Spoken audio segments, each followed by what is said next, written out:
Hello guys, അങ്ങനെ നമ്മള് ഇത്രയും ദൂരം കുതിരപ്പുറത്ത് കിലോമീറ്റേഴ്സ് താണ്ടി നമ്മള് എത്തിപ്പെട്ടിരിക്കുന്നത് ഗ്ലേഷ്യർ.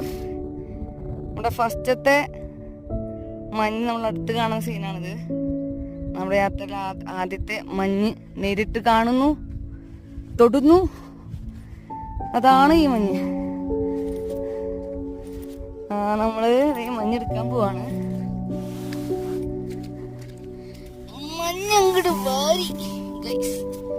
മഞ്ഞങ്ങട് വാരി ഇത് എത്ര വൃത്തിയൊന്നുമില്ല, അഴുക്കുണ്ട് ഇതില്. പിന്നെ ഇത് കറക്റ്റ് മഞ്ഞിന്റെ അത്രയും പ്യൂറായിട്ടുള്ള ഒരു ഫോമിലേക്ക് ആയിട്ടില്ല. അത് പഞ്ചസാര തരികൾ പോലെയാണ് കാണുന്നത്. ഡാമ്പോളാക്കി നമ്മള് അവിടെ നമ്മുടെ ക്യാപ്റ്റൻ നിൽക്കുന്നുണ്ട്. അറിയട്ടെ, പൈലറ്റ്